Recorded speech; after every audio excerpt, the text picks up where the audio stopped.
É muito bom a gente poder começar mais um módulo de curso na nossa escola bíblica. E, historicamente tem sido uma experiência muito boa essa parceria com o Ministério de Mulheres, os cursos que têm sido oferecidos, os temas relevantes, muito práticos para a vida de todas as mulheres. Tá? E esse curso, com esse tema, Rota de Fuga, né, os caminhos de Deus para a transformação, ele foi idealizado com alguns objetivos ou com algumas ideias em mente. Tá? Eu quero compartilhar com vocês parte dessas ideias.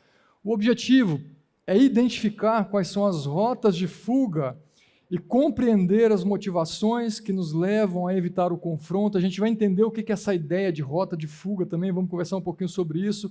Analisar, por vezes, medos envolvidos ou outros tipos de sentimentos. Tá? A ideia de medo, mas a gente vai ver que há uma série de outras questões envolvidas aqui, e reconhecer quais crenças erradas a respeito de Deus nos conduzem a essas escolhas.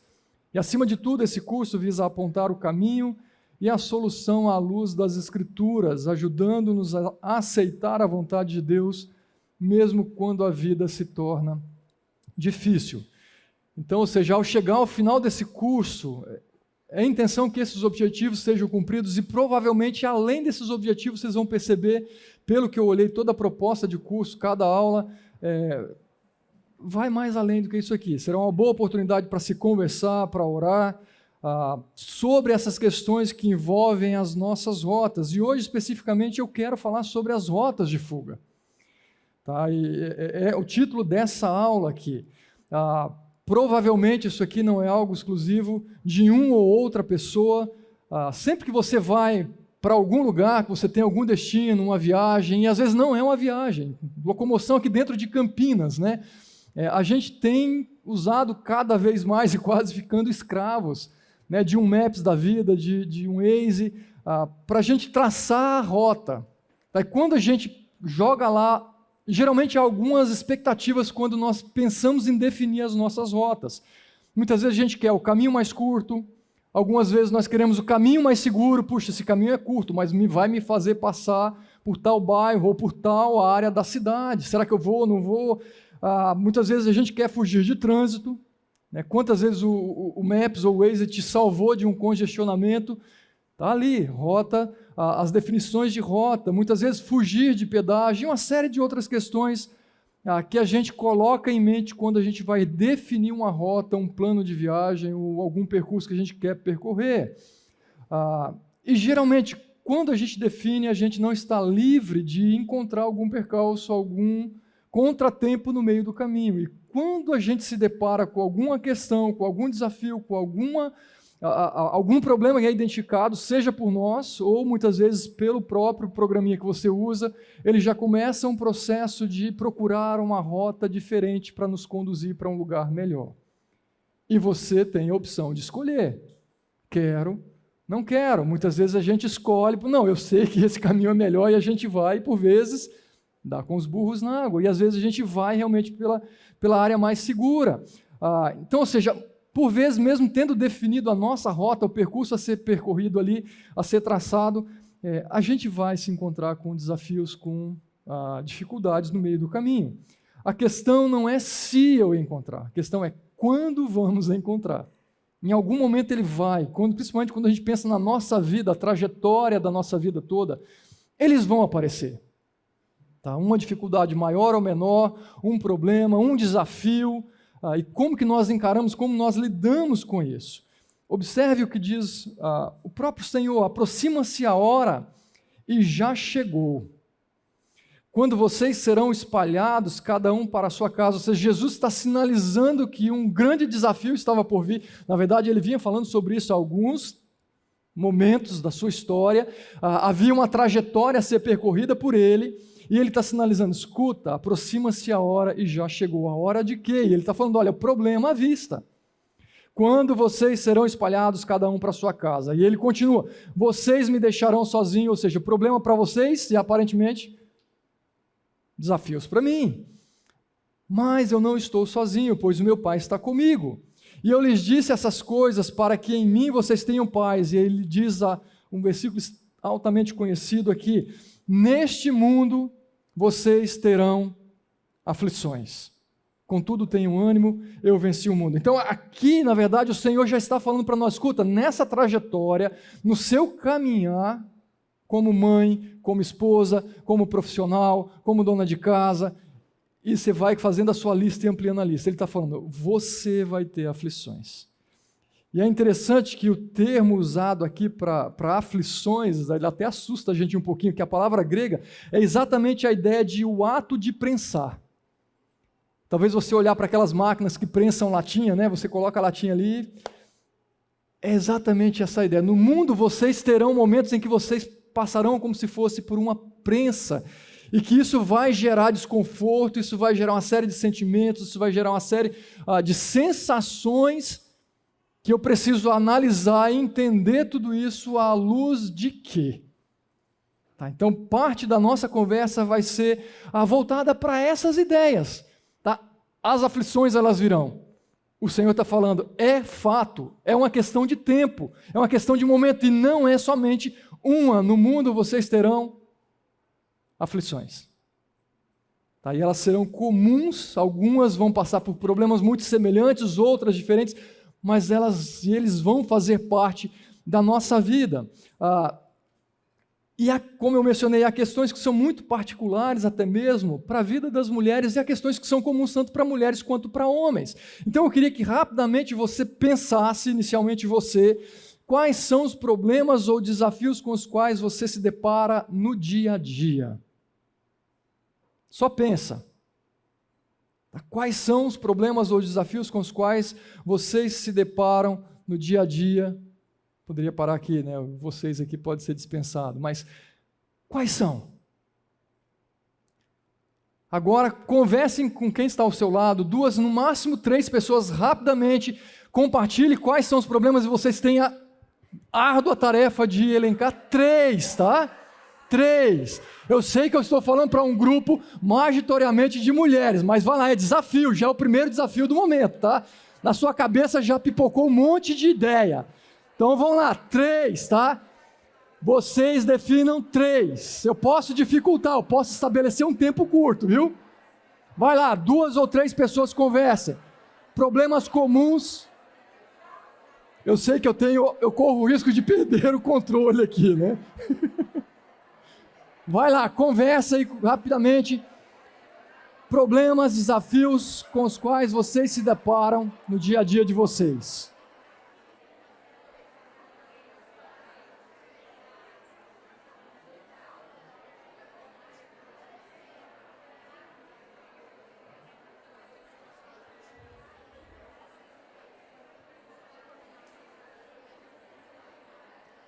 Escuta, não é para contar toda a história de vida não, tá? É só para intitular assim. É dificuldade financeira, tá? Não, é conflitos com os meus filhos. Não conta a sua história de vida que não dá tempo.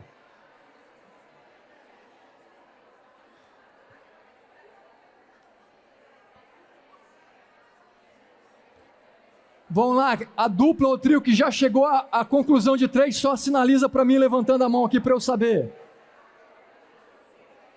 Tinha que ter um homem no meio. Ok. É sério isso ou vocês não estão me ouvindo? Vou perguntar de novo, hein? Quantas de vocês conseguiram já chegar a 3 ideias, pelo menos? Levanta aqui. Então vai lá, mais 1 minuto para quem não conseguiu, 3 ideias somente.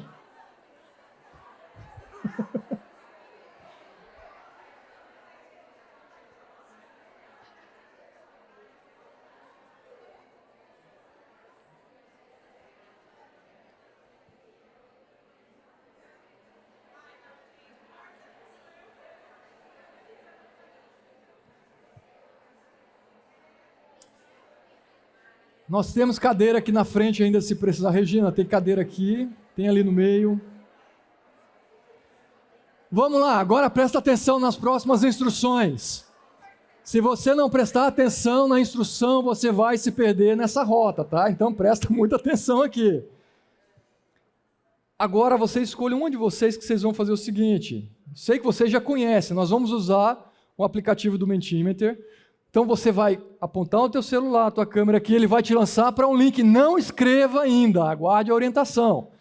Aí vai aparecer para você o site, vai estar ali a pergunta e com 3 campos para você escrever quais são os 3 desafios. Se você chegar à conclusão, não, é só um, não tem problema. É no máximo 3, que foi a regra. Então, uma de vocês somente vai escrever e ainda há o risco de não pegar todo mundo aqui, mas você entra lá, acessa, então vamos lá, todo mundo conseguiu acessar, não escrevam nada ainda, só entre no link. Deu certo? Alguém conseguiu entrar aí? Já deu certo? Só para eu saber, ok. Então aguarda, só entra no link. Uma pessoa do grupo que conversou, somente uma pessoa do grupo vai ser o porta-voz, a porta-voz da discussão, tá?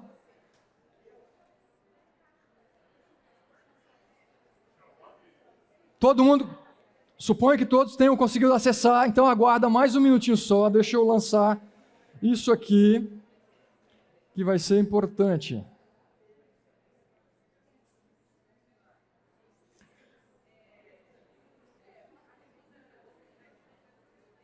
Alguns, vocês estão vendo que algumas foram desobedientes e já lançaram, então agora vocês podem colocar, tá?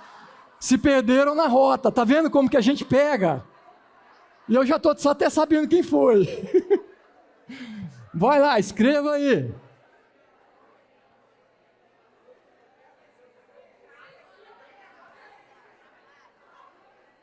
Se você não conseguir colocar, não se desespere. O resultado a gente está chegando aqui, tá? Para quem não conhece esse exercício da nuvem de palavras, quanto maior a palavra, significa que ela apareceu mais vezes. Tá? Então, quanto menor, significa que ela foi menos citada. Então, a gente pode até brincar que é o tamanho do problema, tá? Tá proporcional aqui.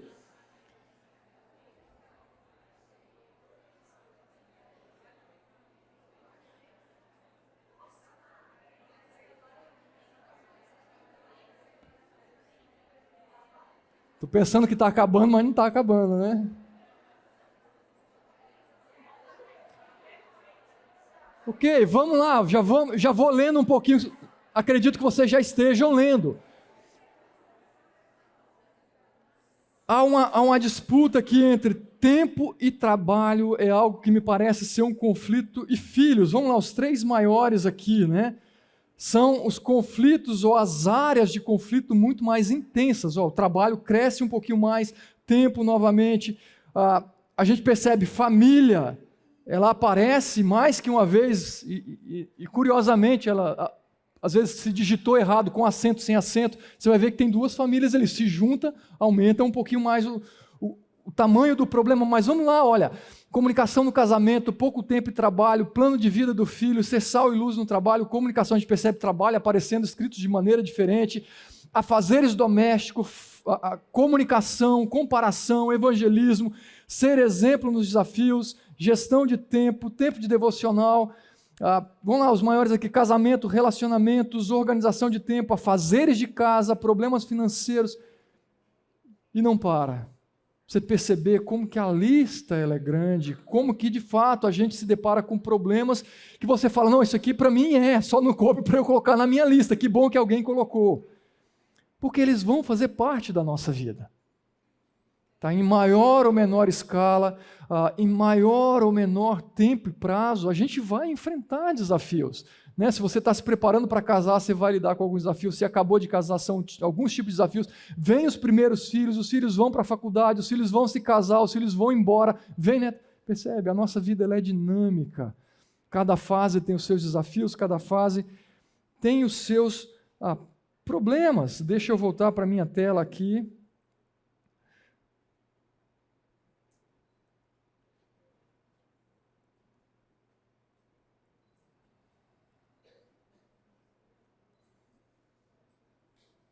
Ok. Ou seja, todos nós enfrentaremos esses problemas. Tá? A dimensão de cada um não depende simplesmente da minha visão pessoal ou da minha perspectiva de quem está olhando o problema do outro. mas ela depende da perspectiva de quem está vivenciando a sua condição, a sua fé, as suas convicções, os seus valores, as privações tanto de uns quanto de outros fatores. Ou seja, eu posso passar pelo mesmo problema que vocês, mas eu lidar de maneiras totalmente diferentes. Ela pode doer mais em mim do que em você. Então, ao me deparar com problemas ou ao lidar com o problema de outro, eu não posso simplesmente querer que o outro encare como eu e lide com as emoções como as minhas emoções foram envolvidas naquela situação, porque ele tem as particularidades dele. Mas, ao mesmo tempo, ao passar pelos problemas, eu tenho que entender qual é o meu percurso diante disso. Como eu estou olhando, quais são as minhas experiências, qual uso ou não estou fazendo da palavra de Deus na minha vida. No nosso tempo aqui hoje, qual vai ser o nosso percurso, além dessa introdução? Primeiro, eu quero olhar com vocês para algumas rotas de colisão, e eu vou olhar com vocês alguns exemplos bíblicos que claramente foram rotas de colisão. Segundo, eu quero olhar para algumas rotas, não rostas, rotas de edificação. Depois eu quero rapidamente olhar com vocês para um processo, o que por vezes está envolvido nessas rotas ou nesse caminhar. E então fazer algumas considerações finais. Tá? Esse vai ser o nosso percurso, já que estamos falando de rota, vamos ver aqui qual é a nossa trilha de hoje. Espero chegar até às 11 com isso compartilhado com vocês. Me assusta olhar 9h47. Vamos lá. Então a gente pisa no acelerador e vamos nessa. Rotas de colisão. Primeiro exemplo que eu quero olhar com vocês. Tá? O exemplo de Sara e a espera de um herdeiro. Então, não vou ler todos os textos, eu vou mencionar com vocês, vou relembrar e vou ler parte de um texto, mas vamos lá. Que situação Sara está vivendo? No caso aqui eu estou colocando ainda Sarai. Ela deseja dar um herdeiro para Abraão, e Deus promete também um filho a uma mulher que é idosa e estéril. Vocês lembram o que ela estava vivenciando ali? Havia uma expectativa, havia um relacionamento de ciúmes, de implicância, de picuinha, que é coisa que só existe para mulher que vivencia isso aqui. Não. É só para mulher também? Não, não é. Mas ela estava vivendo um momento que tinha expectativas grandes, mas também no capítulo 17 a gente percebe uma promessa em que Deus fala, você terá um filho, fala para Abraão, o filho virá de você, a sua esposa Sara engravidará. Então ambos riem, Primeiro Abraão ri, depois, num outro momento, Sara também ri, olhando para aquela situação, olhando para a sua realidade, ela está falando, olha, a rota que Deus me deu, não tem um filho no caminho aqui não. Você está tirando comigo? Você está brincando comigo? A essa altura do campeonato, olhar para mim e falar, já basta o que eu estou vivendo, no contexto de relacionamento com as concubinas do meu marido, mas observe que, diante da situação, ela toma uma decisão, diante desse percurso, diante da expectativa que ela tinha, e não havia especificamente uma cobrança do esposo, lembre-se disso, não havia essa cobrança. Mas ao invés de descansar em Deus, o que ela faz? Entrega Agar a Abraão para resolver o seu problema, lembra? Vai lá. Deite-se com Agar, porque ela vai trazer para nós um herdeiro. Tolinha, inocente. Ela vai trazer para mim esse herdeiro. E aí você conhece a história, o que vem a partir daí. Então olha lá Gênesis, aí eu leio esse texto com vocês. Ora, Sarai, mulher de Abraão, não lhe dera nenhum filho. Como tinha uma serva egípcia chamada Agar, disse a Abraão, já que o Senhor me impediu de ter filhos, primeiro problema já. O que ela diz? Já que o Senhor me impediu. Obviamente, eu posso olhar do prisma soberania de Deus, mas me parece que é muito mais uma culpabilização de Deus. Já que Deus não me deu, me impediu de ter filhos, olha a perspectiva que ela está olhando. Possua minha serva, talvez eu possa formar família por meio dela.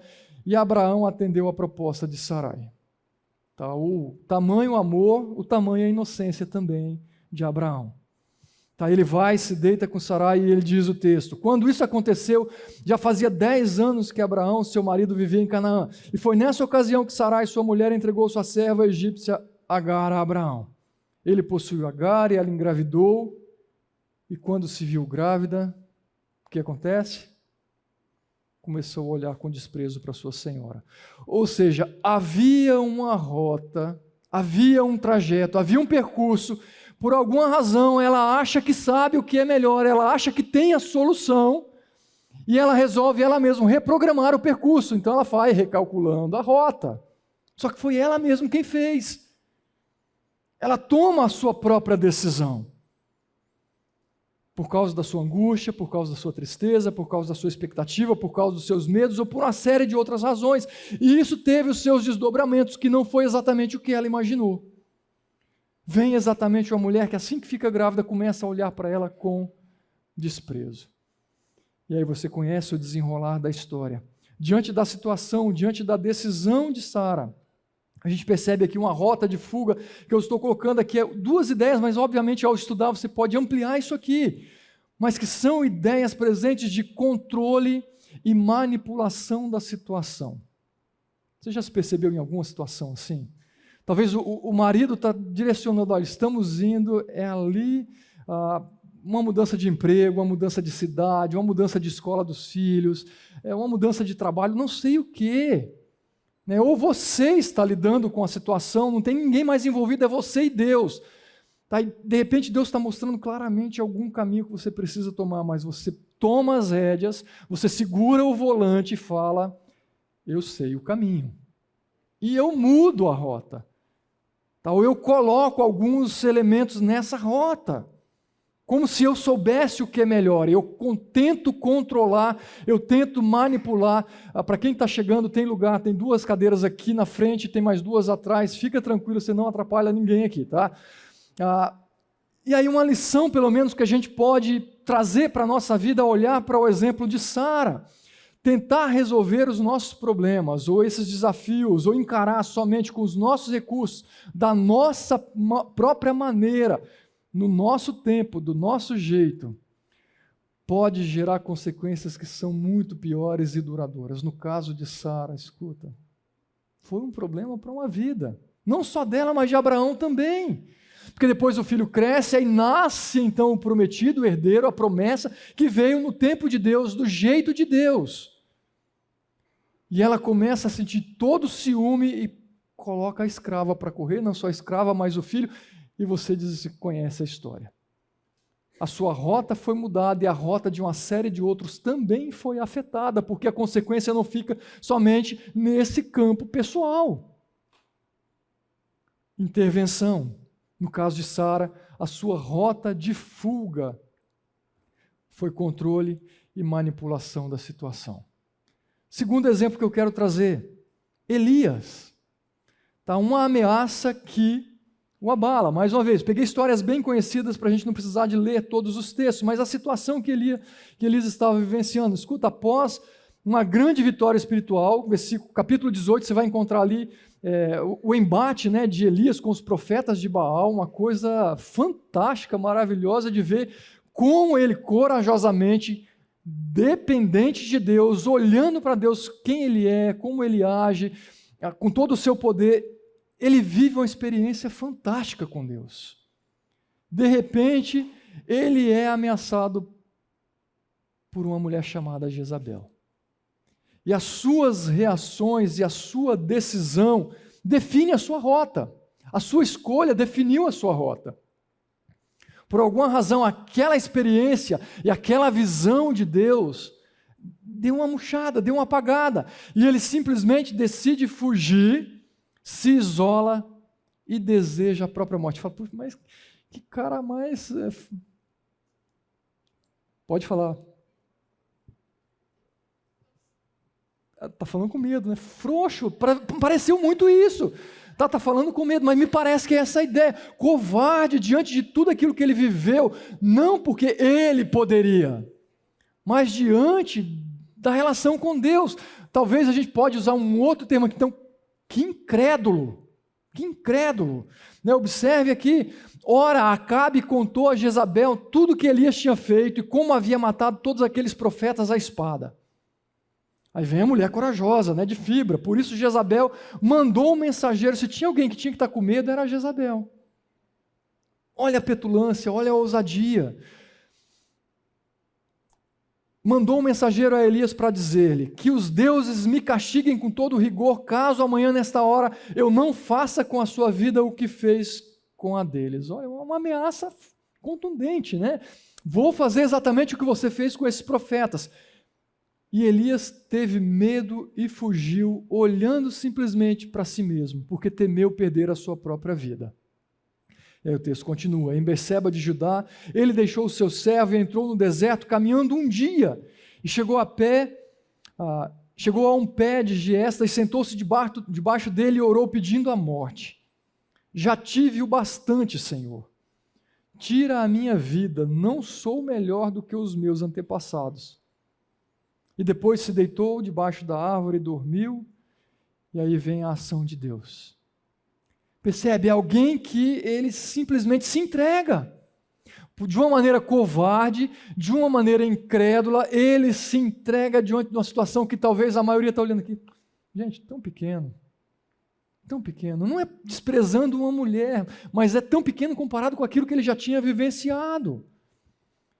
E a gente percebe uma rota de fuga, que são decisões, que são escolhas movidas pelo medo e movidos também por esgotamento não tratado. Talvez realmente tenha sido intenso aquela batalha, ele tenha se esgotado, estivesse cansado, talvez até um pouco do desânimo ali, ou fome, ou alguma situação que poderia ter alguma explicação. Mas não justifica a ação. Muitas vezes, quando diante dos problemas, nós somos movidos simplesmente pelo medo, pelo esgotamento, e gente, isso que eu estou falando aqui, vocês vão ter aulas que vão tratar isso de uma maneira muito mais intensa, eu estou pincelando. A possibilidade de tomarmos decisões equivocadas e de definirmos uma rota que não é a melhor é enorme. Se você simplesmente vê um cachorro vindo na sua direção e por causa de medo, você se desespera e simplesmente corre sem olhar se está vindo um carro. Eu estou tomando uma decisão movido pelo medo. Olha a consequência, olha o desdobramento. Estou falando de coisas pequenas, mas por vezes fazemos isso com coisas importantes, substanciais na nossa vida. E é interessante quando a gente olha para esse próprio exemplo de Elias. Até as pessoas, olhando para o exemplo bíblico, consideradas mais fiéis, estão sujeitas a passar por alguma crise se não renovarem a sua visão sobre quem é o seu Deus. O fato de eu estar bem com Deus hoje, se eu me descuidar, não significa que amanhã eu continuarei bem. Amanhã eu posso acordar e ver aquela nuvem sombria sobre mim, que impede que eu veja Deus, por alguma razão, que não é a ausência de Deus, é um problema de visão, é o que eu estou enxergando, é o que o meu coração está permitindo que eu enxergue, e isso vai afetar diretamente a rota que eu estou traçando para mim, o destino onde eu vou chegar. Obviamente, Deus na sua graça se mostra presente, vem ali, alimenta, anima o seu servo e o chama para essa caminhada de volta e até mesmo para a preparação de um sucessor que depois vem Eliseu. Elias, uma ameaça que o abala, mas muito pequena diante do nosso Deus. O terceiro exemplo é o exemplo de Jonas. Mais uma vez, uma missão delegada, um exemplo altamente conhecido. Qual é a missão que foi dada para Jonas? Oi? Ir a Nínive, fazer o quê? Pregar para Nínive. Inicialmente seria uma condenação. E de repente, a história muda. E aí a gente pega ali as reações de Jonas por causa da sua visão sobre Nínive. Por causa da sua visão sobre si mesmo. Então percebe, as influências na nossa vida, não é simplesmente a minha visão sobre Deus, mas tem a minha visão sobre o outro também. Tem a minha visão sobre mim, tem a minha visão sobre a própria situação. Então vamos lá, quando Deus chama Jonas para pegar aos ninivitas, então a decisão dele é fugir para longe do propósito de Deus. Porque ele entendia que aquele povo não merecia a misericórdia de Deus. Ele já foi ciente e falou, eu não vou lá pregar porque o Senhor é um Deus misericordioso, o Senhor é um Deus gracioso e vai poupar esse povo que merece morte. Eu sei o que é melhor. Eu sei o que eles merecem. E porque eu sei, eu vou fazer o que eu acho que é melhor. Não importa se é uma postura de rebeldia, não importa se é uma postura obstinada, não importa se eu estou desprezando o meu Deus. É isso que ele faz. Versículos 3-6. Jonas fugiu da presença do Senhor e, dirigindo-se para Tarsis, desceu à cidade de Jope, onde encontrou o navio que se destinava àquele porto. E depois de pagar a passagem, embarcou para Tarsis para fugir do Senhor. E o Senhor, porém, fez soprar um forte vento sobre o mar e caiu uma tempestade tão violenta que o barco ameaçava arrebentar-se. Opa! Ele conseguiu fugir de Deus? Não. Jamais conseguiremos, jamais. Parece aquele esconde-esconde de criança, né? Que vai lá e bota o cobertorzinho, o pé está todo de fora, acha que está atrás da cortina, mas metade do corpo está ali. Não tem jeito, não tem. Tá, mas ele pensou somente em si, seja no seu ranço pelo povo, no histórico de um povo que merecia aos seus olhos, e ele sequer pensou nesses marinheiros e sequer lembrou de Deus, de quem é o Deus de quem ele estava fugindo e a quem ele estava desobedecendo. Versículo 5, todos os marinheiros ficaram com medo e cada um clamava ao seu próprio Deus. E atiraram as cargas ao mar para tornar mais leve o navio, e enquanto isso Jonas, que tinha descido para o porão e se deitado, dormia profundamente. Folgado, né? O povo passando o maior perrengue por culpa dele, ele está lá descansando, dormindo. Me parece ser algum tipo de fuga, inclusive. Sabe, quando você faz uma coisa errada, que você sabe que foi errada, e a consequência está para chegar, e você fala, vou me enfiar debaixo de um cobertor e não saio mais daqui. É uma rota de fuga por vezes. E o capitão dirigiu-se a ele e disse, como você pode ficar aí dormindo? Levante e clame ao seu Deus, talvez ele tenha piedade de nós e não morramos. Eles não conheciam qual era o Deus de Jonas, eles não sabiam que era culpa de Jonas, mas todos eles desesperados, cada um clamando para o seu Deus falso. Chega para Jonas, escuta, venha, junte-se a nós. E então os marinheiros combinaram entre si, vamos tirar sortes para descobrir quem é o responsável por essa desgraça que se abateu sobre nós. Tiraram sortes e a sorte caiu sobre Jonas. Você não vai se esconder, Jonas. Você não vai fugir de mim, Jonas. Eu vou mostrar quem é você. E por isso lhe perguntaram, diga-nos quem é o responsável por essa calamidade. Qual é a sua profissão? De onde você vem? Qual é a sua terra? A que povo você pertence? E ele respondeu, eu sou hebreu. Sou o adorador do Senhor, o Deus dos céus que fez o mar e a terra. Escuta. Será, Jonas, que você é o adorador desse Deus? Você sabe que ele fez os céus e a terra, mas você está agindo como um adorador. E aí volta a pergunta para nós, né? Quantas vezes, se eu perguntar aqui quanto tempo de caminhada cristã que vocês têm, olhando rapidamente, a maioria tem 10 anos ou mais. Significa muita coisa? Pode parecer que não, mas deveria significar. Jonas, ele está falando, eu conheço o Senhor, eu conheço as Escrituras, mas apesar de conhecer, apesar de me ver como um adorador, apesar de me ver como filho, como filha, como serva fiel, temente, eu escolho fazer o que eu quero, eu escolho fugir, eu escolho desobedecer deliberadamente. Eu sei o que é a vontade de Deus, mas eu não vou fazer. Eu não vou me sujeitar. Eu vou fugir.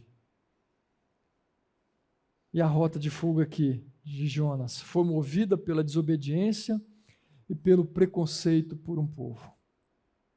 E você conhece a história. Depois o Senhor vai, engolido por um grande peixe. Deus o leva para Nínive. Ele aparentemente obedece. Pregou. O que acontece? O povo se converte e vai Jonas de novo com a sua rebeldia e petulância. Se enfia debaixo de uma boboreira e fala, eu quero é morrer. Continua a sua obstinação. O Senhor dá a oportunidade para aprender, mas a obstinação cega o nosso entendimento, afunila a nossa visão, nos torna míopes, para não dizer totalmente cegos. Porque às vezes a gente consegue enxergar um vulto, Deus permite ainda, está ali, vem o vulto, para você saber para onde você tem que ir. mas o meu coração por vezes está endurecido. Além das lições que a gente está tratando aqui, colocando, fugir da missão e da graça de Deus, quantas e quantas vezes vai revelar, na verdade, um coração endurecido. Para não dizer um coração orgulhoso e prepotente. Eu sei o que eles merecem, eu sei o que é melhor para mim, e eu não vou fazer. Talvez se você lembrar, talvez seu filho seja santo, né? Mas eu lembro dos meus, eventualmente, que você fala uma coisa, e aquela petulancinha assim, ou petulante, olha, simplesmente não vou fazer, eu não quero essa roupa, eu não vou para tal lugar, eu não quero agora, eu não vou comer, né? Você lembra? Daquele tamanhico, né? Já sabe, está ali no coração. A gente cresceu, mas aquele petulante, aquele orgulhoso continua aqui dentro. E a gente acha que sabe o que é melhor. Além desses exemplos de Sara, de Elias, de Jonas, há várias outras rotas de fuga que a gente por vezes pode escolher. Além do movido por medo, além de entregar-se ao sono, somos criativos nas nossas rotas. Vai lá, deixa eu ouvir um pouco mais de vocês. Quais seriam rotas alternativas que, diante de problemas e desafios, a gente por vezes escolhe para fugir de uma rota, para fugir de um desafio, para fugir de um problema? Quais são outras maneiras de lidar? Que seriam escapismos, né? Não é encarar de frente. Que outras maneiras que você lembra aí? Não precisa lembrar de exemplo bíblico, mas considere.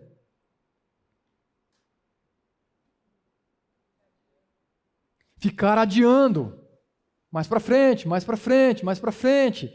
Então a gente vai adiando encarar aquele problema. É o armário que está ali para arrumar, está uma bagunça. Você não encontra a blusa que você quer todo santo dia. Você sabe que tem que arrumar. Amanhã eu arrumo, depois de amanhã eu arrumo. É a cozinha que está crescendo. Você, seu marido, seu filho, não é responsabilidade só da mulher, a gente sabe disso. Depois eu lavo, depois eu lavo, depois eu lavo. Quando vê, a gente fala lá em casa que é a cozinha monstro.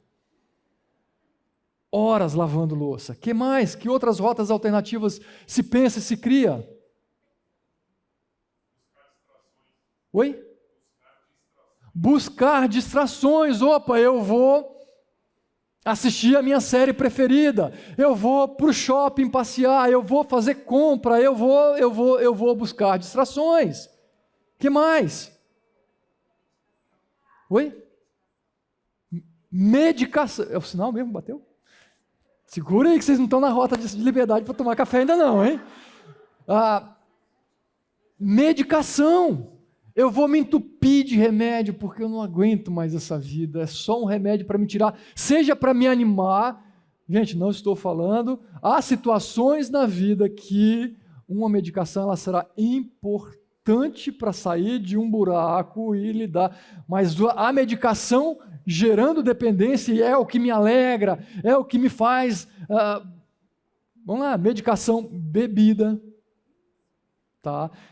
Então, trabalho, eu vou pegar e vou me afundar em trabalho, rotina mais intensa, vou assumir novos compromissos, trabalho na igreja, trabalho fora da igreja, trabalho de assistencialismo, trabalho com não sei o que.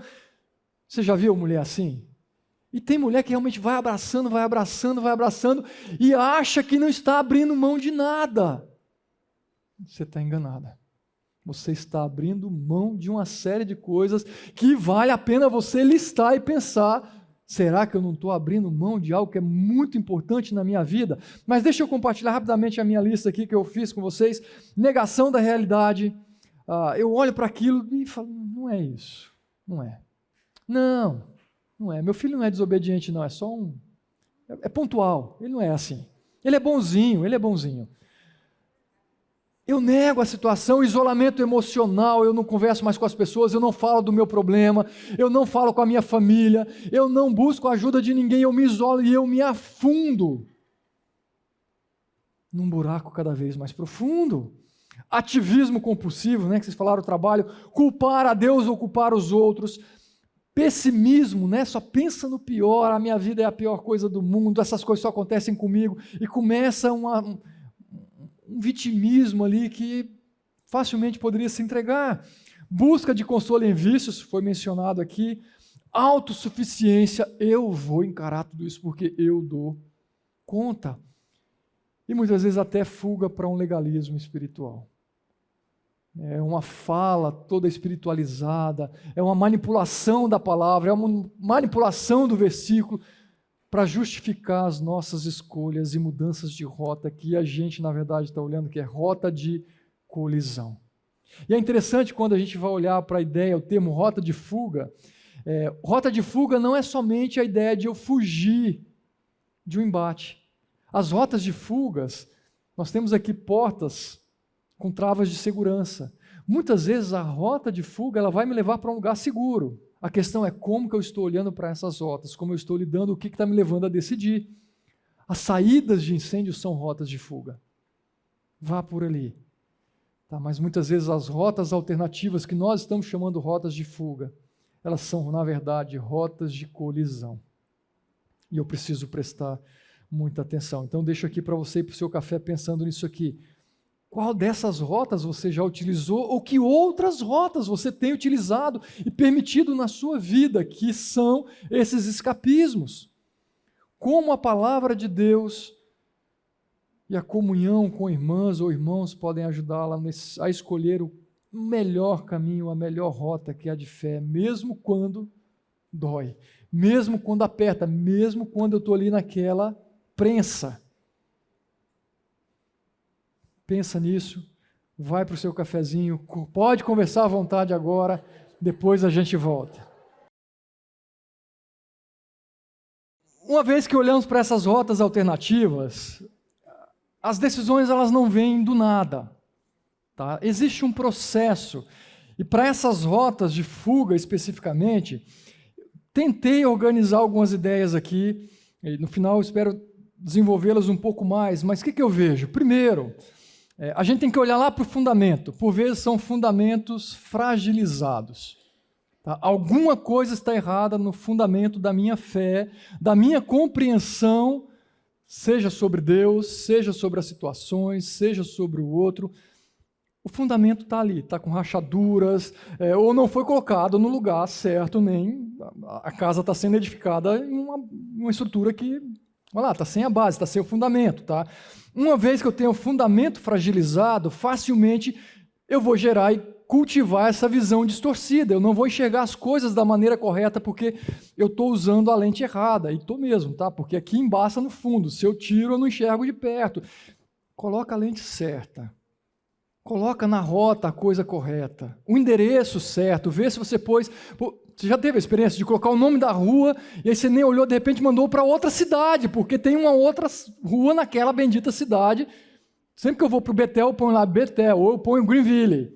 Aí aparece um monte de Greenville, e uma vez eu cliquei e falei, nossa, mas 2 horas para chegar em casa. Aí que eu fui ver que era Greenville de outro lugar. Visão distorcida, alguma coisa está errada. Uma vez que o fundamento está fragilizado, a visão distorcida, as minhas decisões facilmente serão equivocadas. Porque ela está contaminada, ela está impregnada, ela está distorcida, todos aqueles males, a porta está escancarada para entrar. Tá? Eu não estou em condições de tomar as melhores decisões, porque está faltando alguma coisa. E uma vez que eu tomo decisão equivocada, as minhas ações vão ser comprometidas. Então é o efeito cascata. Tá? Ou se eu quiser fazer a progressão contrária aqui. E a ação comprometida no sentido negativo. Por isso que eu deixei aqui o negativo entre parênteses, porque o comprometido, eu sou uma pessoa comprometida. Não, mas quando a sua ação está comprometida, significa nesse caso aqui, que não vai dar certo. Tá? Então tentando organizar aqui um processo, analisando um processo, até mesmo olhando para essas histórias. Tá? Se você pegar essas histórias, você consegue encaixar isso aqui. Tá? Ou seja, de alguma maneira, Sara tinha uma visão distorcida sobre o seu Deus, sobre o Deus de Abraão, sobre o seu marido, uma visão distorcida sobre a realidade de vida, a necessidade de um filho, a maneira de ter um filho. Aí vem a visão distorcida. Tá? Isso aqui, se eu não tiver, meu marido não será feliz. Se eu não tiver, vai ser isso aqui. É uma visão totalmente distorcida da realidade da situação, que me leva a tomar a decisão equivocada. Vem cá, Abraão, pega Agar. essa aqui vai providenciar aquilo que Deus está falando. E o resultado são ações, não só de Abraão, mas de Sara, totalmente comprometidas. Então você pode fazer esse exercício com outras histórias, você pegar das histórias que nós olhamos de Jonas, você pegar, você vai perceber esses traços. Tá? Ou outras histórias bíblicas que você queira fazer o exercício em casa. Tá? Então eu estou chamando isso exatamente de rota de colisão. Mas esse segundo tempo eu quero focar agora em rotas de edificação. A gente tem vários exemplos bíblicos que mostram escolhas que a gente pode olhar claramente que não foi uma fuga da realidade, não foi uma fuga do problema, o problema estava ali, era real, mas esses personagens, ou essas personagens, encararam essa situação e escolheram uma rota que eu estou chamando aqui de rota de edificação. Primeiro exemplo é Ana, diante, mais uma vez, uma história semelhante lá de Sara, de esterilidade e também de humilhação. Tá? Essa é a situação que ela está vivendo. Tá? Ou seja, a Penina constantemente provocava Ana. Isso gerava sofrimento nela? Sim, ela não nega isso, a gente percebe no texto, se você lê no capítulo 1, parte eu acho que a gente vai ler aqui, fica claro que ela estava triste, ela estava sofrendo com aquela situação, ela não estava negando a realidade do problema, ela não estava negando os seus sentimentos, fala, engole o choro, não, estava doendo, estava incomodando, sim, estava incomodando, mas ao invés de reagir simplesmente à entrega a todas as dores e a cultivar a amargura, a gente percebe que ela leva a sua dor em oração. Opa, uma rota de edificação. A edificação começou em eu ter a perspectiva correta de Deus e eu falar, eu posso buscar ajuda nele. Eu não vejo a solução aqui de imediato. Eu queria muito ter um filho, mas eu não vejo a solução. Mas eu posso buscar nele. É isso que a gente vê aqui. Certa vez, quando terminou de comer e beber em Siló, estando o sacerdote Eli sentado numa cadeira junto à entrada do santuário do Senhor, Ana se levantou e observe, e com a alma amargurada, chorou muito e orou ao Senhor. Percebe? Os sentimentos são reais, gente. Às vezes a gente fica tentando bancar de forte, não vou chorar. Tem espaço. E a amargura, entenda que é a tristeza realmente de alguém querer ser mãe e não conseguir, no caso, que era o caso dela. E olhar para as provocações que a outra fazia com relação à sua situação, à sua esterilidade. As pessoas são más, elas vão no ponto frágil, elas sabem como machucar, elas sabem o que dizer. Você sabe o que dizer para o seu marido, você sabe o que dizer para o seu filho, quando você quer ali colocar e apertar. A gente sabe. Mas fala aqui o texto que ela chorou e ela orou ao Senhor. E eu posso imaginar que você já tenha tido a sua situação de choro, de lamento, de se colocar diante do Senhor e falar, Deus, não entendo essa situação.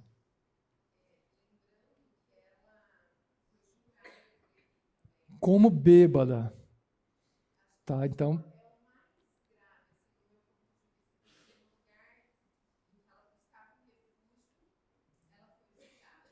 Ok.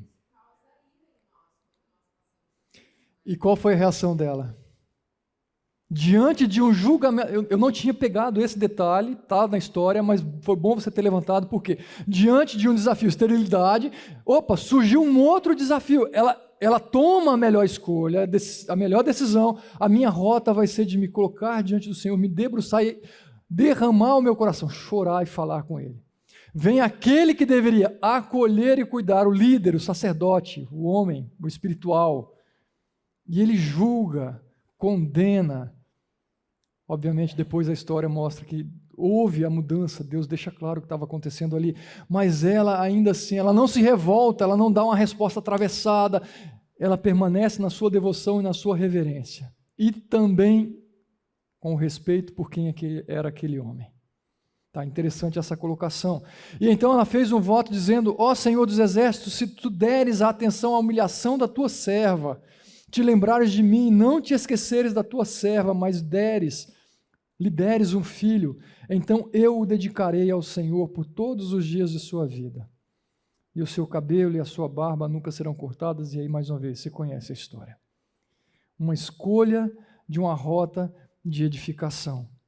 Vai lá, entrando no versículo que você mencionou, né? Não julgues a tua serva, uma mulher vadia. Eu estou orando aqui até agora por causa da minha grande angústia e tristeza. Percebe mais uma vez a ênfase ao sofrimento que ela está vivendo?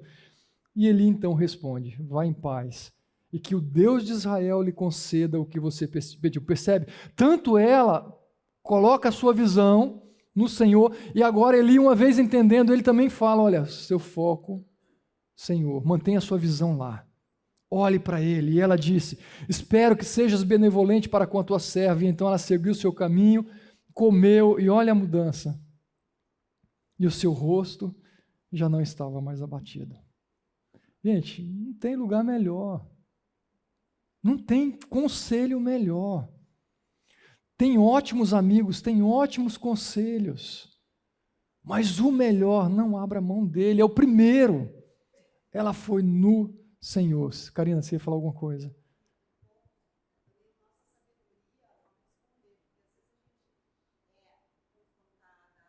Uhum.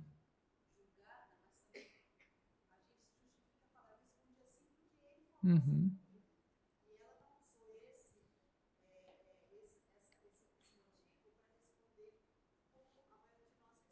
Uhum. Ou seja, a agressividade ou o julgamento ou a condenação injusta dos outros não pode ser a base para que eu haja. Aí a gente pode brincar com a ideia da rota aqui também. Eu estou escolhendo uma rota de colisão, porque eu vou pecar, eu vou curtir outras amarguras, eu vou responder atravessado e depois eu vou ter que tratar com Deus. Tá? Então, bem colocado também. Ou seja, diante da sua situação, a sua decisão, a gente percebe aqui uma rota de entrega. Deus ouviu o seu clamor e o presenteou com Samuel, e não apenas Samuel. Mas você conhece a história que vieram outros filhos para abençoar a sua vida. E a lição, quando nós levamos os nossos desafios ao Senhor com sinceridade, há descanso para o coração, e eu coloquei aqui a alegria para a alma. É fato, é fato. Mesmo que dure uma noite inteira, mesmo que dure um mês inteiro a angústia, o consolo virá no tempo certo. A restauração virá no tempo certo. Tá? Então está aqui um exemplo de rota de edificação. A outra rota, e aqui o exemplo de José, gente, tem rota de colisão e rotas que não acabam mais, que poderia potencial de colisão o tempo todo. Se você pegar os vários marcos, os vários desafios na vida de José. Né? Coloquei aqui, ó, rejeição, injustiça, espera, e uma série de situações que ele viveu, tendo cavado ou não alguma delas, talvez ali a maneira de lidar com os irmãos e de ser vendido, alguns podem justificar, não, mas ele era um pirralho, merecia uma prensa dos irmãos, né, o jeito que ele agia. Será? Justifica o erro do outro, justifica a ação dos irmãos, mas você vai pegando os desdobramentos na vida de José, né, vendido pelos irmãos, preso injustamente no Egito, esquecido pelos amigos numa prisão. São situações que a fé dele foi provada e colocada em xeque várias vezes. A visão que ele tinha de Deus foi colocada em xeque várias vezes. E ele se manteve, e aqui eu não escolhi um versículo, como são vários elementos, tá, vários exemplos, é o bloco aí, Gênesis 37 a 50. A sua decisão em todo o tempo foi manter firme na sua fé. Servir com fidelidade mesmo a quem aparentemente não merece. Mesmo numa situação precária, prisão. Eu tenho as minhas responsabilidades primeiro diante de Deus. Se Deus me permitiu estar aqui, eu quero honrá-lo aqui. Essa semana eu estava, não tem a ver com José, mas tem a ver com Davi, eu estava ouvindo a 1ª e 2ª Samuel, e eu me deparei com algumas falas de Davi que eu achei muito curiosas, diante de algumas perseguições, diante de algumas situações, e ele olhou para todas elas, ele falou, se Deus permitiu eu estar aqui, eu não vou agir diferente. Se Deus permitiu Saul como rei, não sou eu que vou tirar a sua vida. Então Deus está sempre no foco ali, como o soberano que não perde nada do controle, que vai agir no seu tempo, não são as coisas do meu jeito. E José era muito próximo disso. Tá? Então a sua rota, a sua escolha, a sua rota de edificação foi integridade, foi relação com Deus, foi confiança na provisão de Deus em cada situação. Em cada situação. E a lição que eu tiro para nós aqui, e aí eu vou ler pelo menos uma passagem de Gênesis, é que Deus usa até mesmo os grandes desafios da vida, mesmo que sejam vários, sabe? Quando você cai, você nem levantou, já vem outro tombo, está vindo mais um, está começando a erguer, vem mais um. Você fala, Deus, não estou entendendo. Deus fala, vai, fica firme, filho, fica firme. Aguenta a dor, aguenta o impacto. Tá? O que aparentemente é um mal, muitas vezes Deus usa as situações para cumprir o seu propósito na nossa vida, para nos ensinar algo que de outra maneira nós não aprenderíamos. E às vezes é para ensinar quem está ao nosso redor também. Então, às vezes nós seremos o veículo, Deus está falando, escuta, paciência, filho, você foi escolhido para eu ensinar. Vamos lá, Jó, né? Mereceu? Não. Deus foi premiado. A fé dele estava sendo provada e um monte de gente sendo impactado por aquilo. E aí eu aprecio demais esse texto, que é quando José reencontra com os irmãos dele, gente, a gente vê essa rota da edificação assim de uma maneira... Ele diz, olha, a essa altura, José já não podia mais conter-se diante de todos os que ali estavam e gritou, façam sair todos, depois de todos aqueles desafios que ele já tinha reencontrado, aí segura o irmão, é quando ele realmente ele não aguenta mais segurar, então ele fala, façam sair todos, e assim ninguém mais estava presente quando José se revelou aos seus irmãos. E ele se pôs a chorar tão alto que os egípcios o ouviam, e a notícia chegou até o palácio de Faraó. E então disse José a seus irmãos, gente, isso aqui não é para qualquer um, não é mesmo. Eu sou José, meu pai ainda está vivo, mas os seus irmãos ficaram tão pasmados diante dele que não conseguiam responder-lhe. Cheguem mais perto. Disse José a seus irmãos. Quando eles se aproximaram, disse-lhes, eu sou José, o seu irmão, aquele a que vocês venderam para o Egito. Ou seja, o tempo não apagou, não vai apagar, está ali. É a história, é a nossa história, a sua história não vai apagar. As marcas estão presentes. Imagina o medo dos irmãos, era isso mesmo. Agora não se aflijam e nem se recriminem por terem me vendido para cá. Talvez a gente iria falar agora, está vendo? Você fez, olha onde eu estou, olha onde você está. Sabia, falava com Deus que esse tempo ia chegar, chegou. Talvez essa seria a minha escolha, essa seria a minha atitude. Possibilidade enorme. Mas ele diz, não se recriminem por terem me vendido para cá, pois foi para salvar a vida ou as vidas que Deus me enviou adiante de vocês. Já houve 2 anos de fome na terra e nos próximos 5 anos não haverá cultivo nem colheita, mas Deus me enviou à frente de vocês para lhes preservar um remanescente nessa terra e para salvar-lhes as vidas com grande livramento. E olha o 8, que maravilha. Assim, não foram vocês que definiram a minha rota, mas sim o próprio Deus. Gente, tem rota que Deus define para a gente, que você fala, Deus, eu não quero. Será que eu vou suportar? Escuta, é a visão de José, e foram anos. Provavelmente ele teve que lidar com sensações de amargura, com tristeza, com a saudade, e pensar, e se? Provavelmente, mas pelo que eu vejo a história, cada episódio, ele teve cada um desses si, provavelmente ele colocou diante do Senhor Deus. É o Senhor Deus, é o Senhor. Para chegar a uma compreensão e uma ação como essa, gente, é sobrenatural. Ele me tornou ministro do faraó e me fez administrador de todo o palácio e governador de todo o Egito. A escolha de uma rota de edificação. Às vezes, a escolha da rota de edificação não vai ser bater de frente, vai ser me silenciar, é engolir seco, é esperar o tempo, é conversar com outros, é deixar Deus agir no tempo dele, do jeito dele. Mas vamos lá, um outro exemplo. Ruth, diante de perda, luto, incerteza, situação, jovem, viúva, estrangeira, pobre, diante de uma série de incertezas, ela decide seguir a sua sogra para uma terra desconhecida. Não foi uma decisão inconsequente, certamente não foi. Foi movida por amor, foi movida por respeito e por um temor a Deus que ela começou a cultivar por influência de Noemi. O seu Deus será o meu Deus, onde quer que você for, eu vou. Porque eu também quero seguir esse Deus, eu quero cuidar de você, a responsabilidade. Ela entendeu como missão, a responsabilidade que Deus deu para ela. Ou seja, a sua escolha foi por lealdade, por coragem, por exercício de fé, por permanecer firme mesmo diante de um problema enorme. Ela poderia, a sogra não falou para ela, fica aqui, casa com o outro, você é nova, você não precisa ir para uma terra estranha. Mas ela fala, eu vou com você.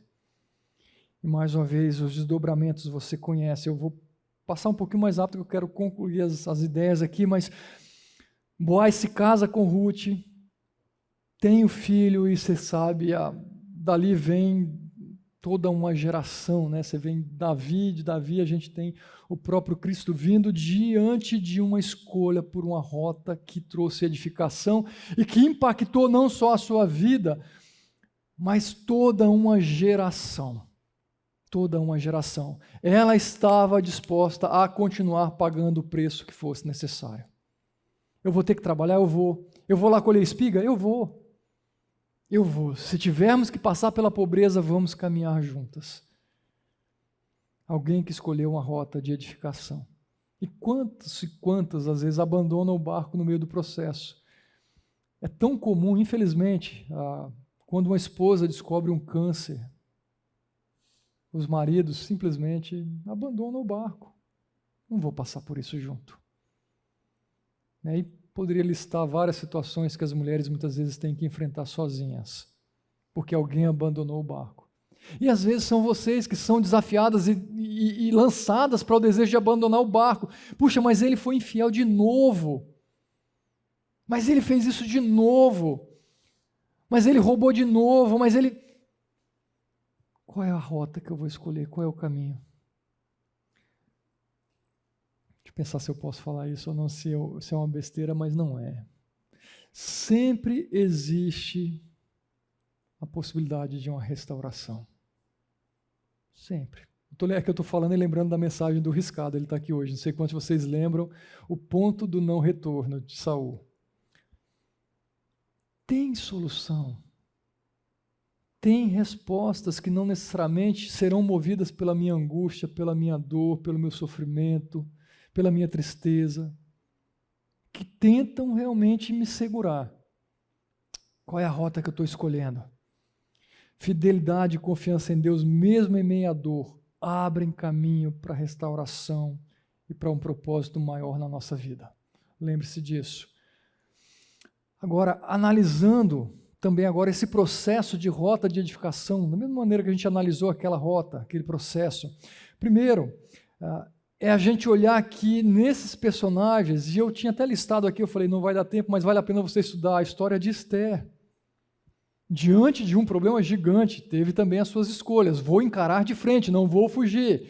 Mas vamos lá, primeiro, fundamentos fortalecidos, base sólida, visão correta de quem é Deus. Está aqui, uma visão bem centrada, uma visão realista do problema. Não estou ignorando o problema. Existe um problema, existe uma dor, existe uma perseguição, existe algo que me aflige, existe algo que me incomoda, existe algo que me gera sofrimento.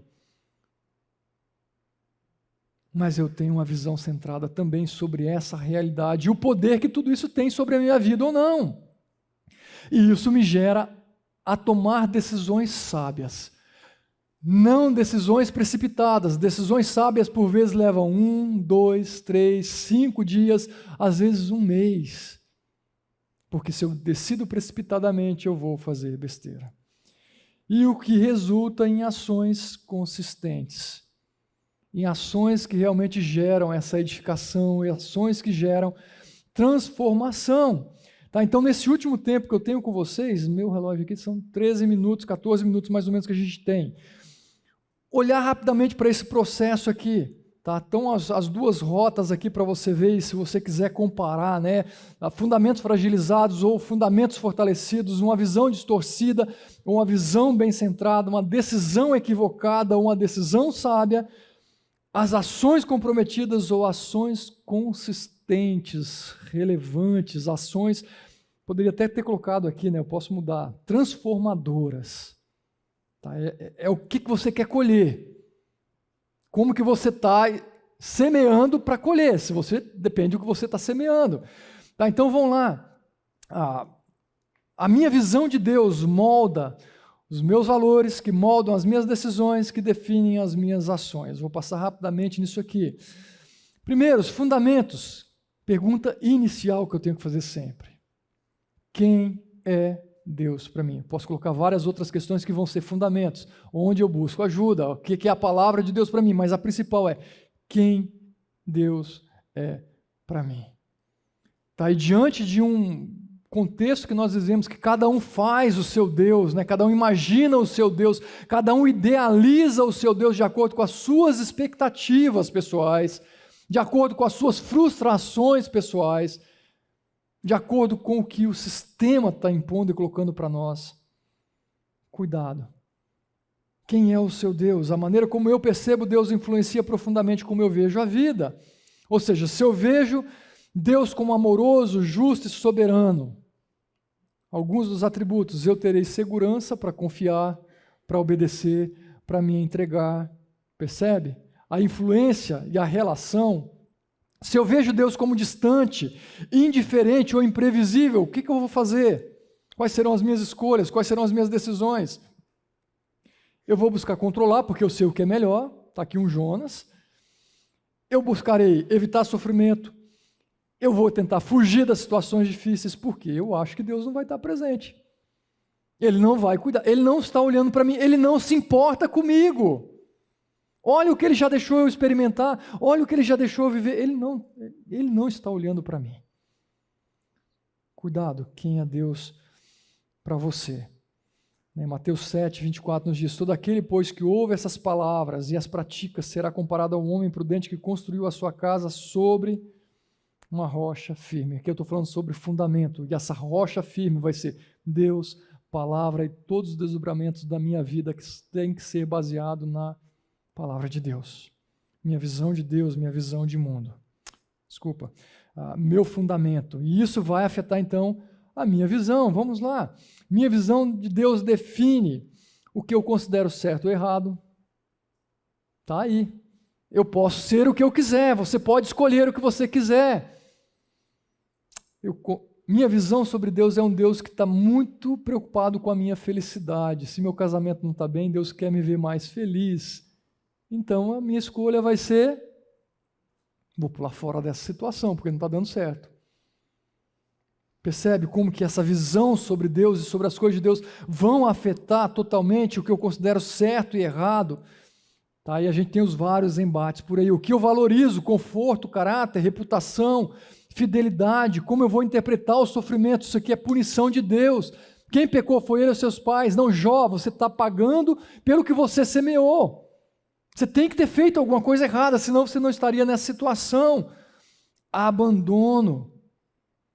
Ou eu vou olhar como uma ferramenta de crescimento. Eu vou olhar como o Tiago fala, né? A prova da minha fé vai me gerar crescimento, amadurecimento para que eu seja perfeito, íntegro, sem faltar coisa alguma. É isso que está lá, capítulo 1 de Tiago. Se creio que Deus quer apenas me fazer feliz, eu evitarei tudo que traz desconforto, inclusive os processos de amadurecimento, porque eles geram desconforto. Essas rotas, não quero. Eu sempre vou evitar, eu sempre vou fugir.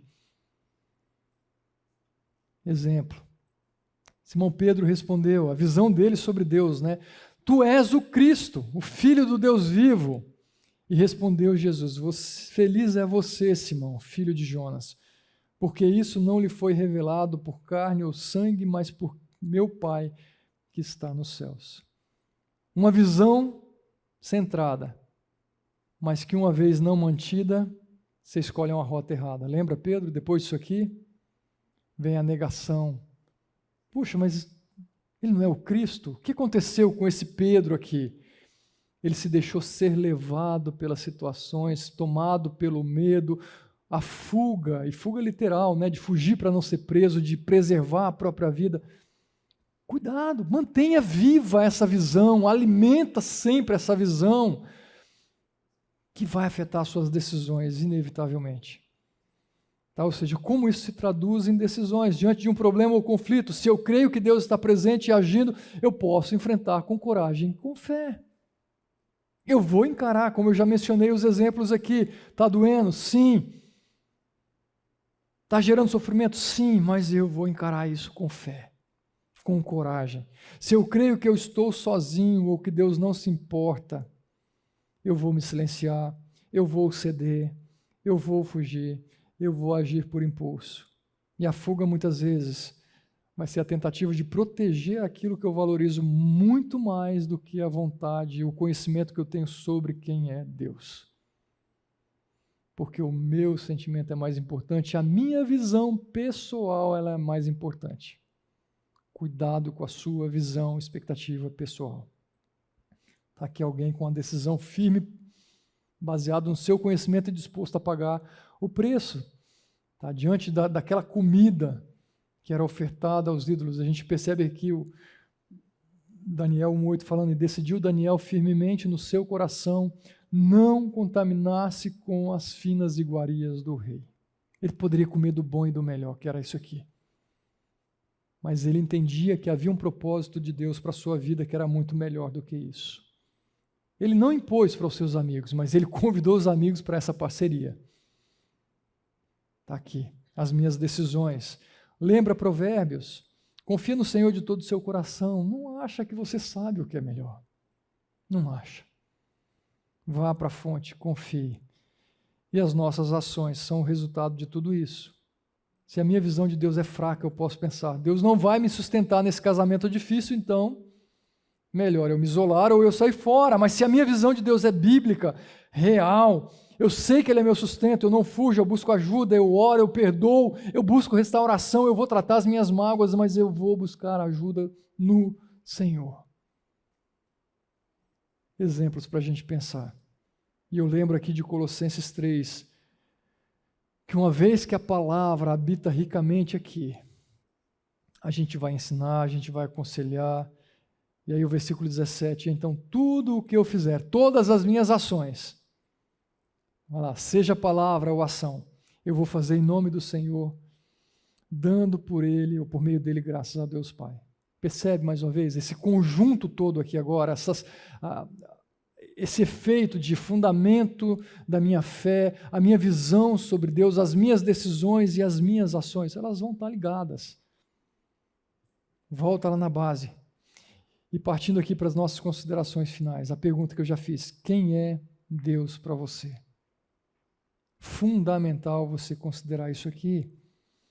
Tá? A realidade diante de nós. Lembra lá João 16? Aproxima-se a hora e já chegou quando vocês serão espalhados, cada um para sua casa. Olha o que ele diz, vocês me deixarão sozinho. A realidade diante do Senhor.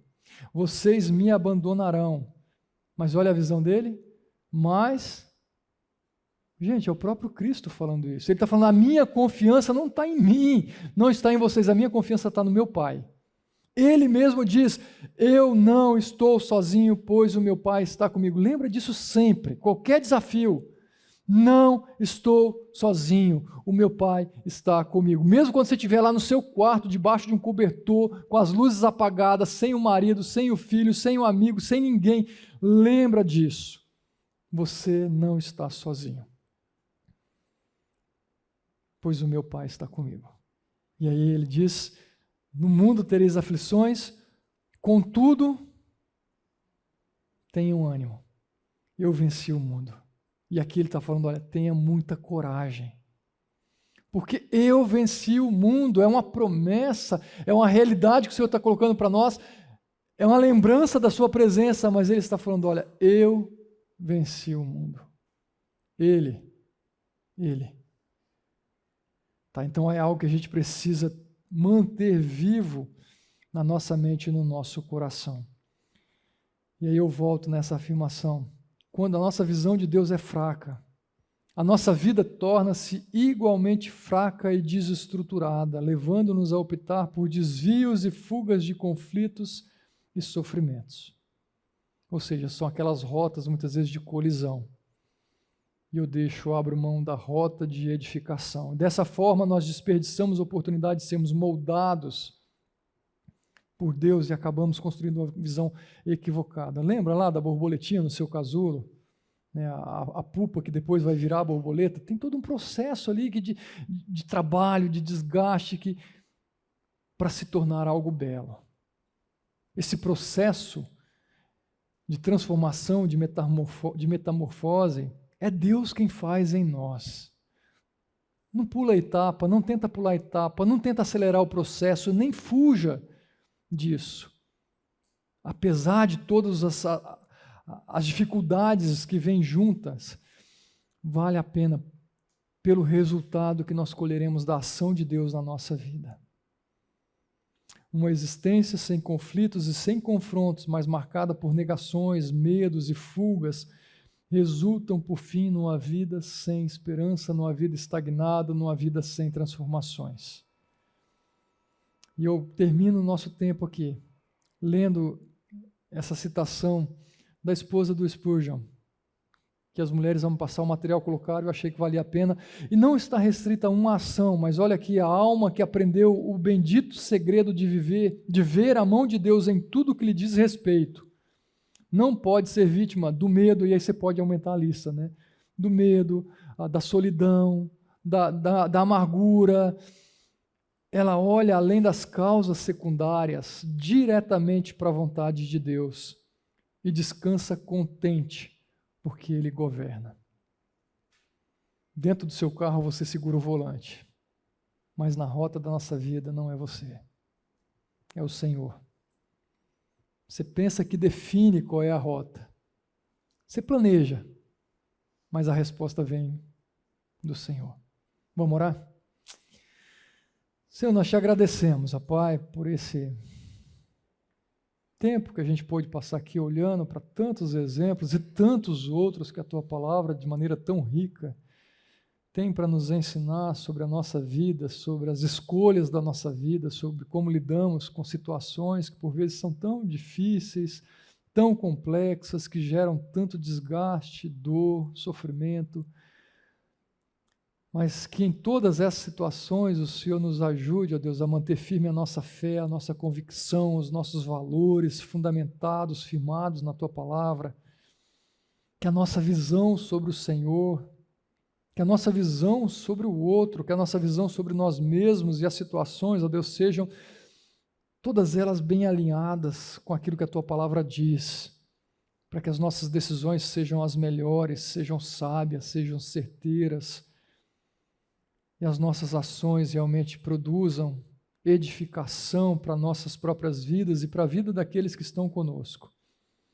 E que a gente colha as transformações, as mudanças, que a gente seja aperfeiçoado pelo Senhor em todas essas situações. E como a Tua Palavra diz, que todos os nossos pensamentos, que todas as nossas ações possam ser feitas, resultar em honra e glória para o Teu nome sempre. Abençoe cada pessoa que vai passar por aqui dando aula, que cada conversa, que cada tempo seja realmente confrontador, que seja edificante para todos aqueles que ouvirão, ó Pai. É em nome do Teu Filho que nós oramos e Te agradecemos. Amém, Deus. Amém.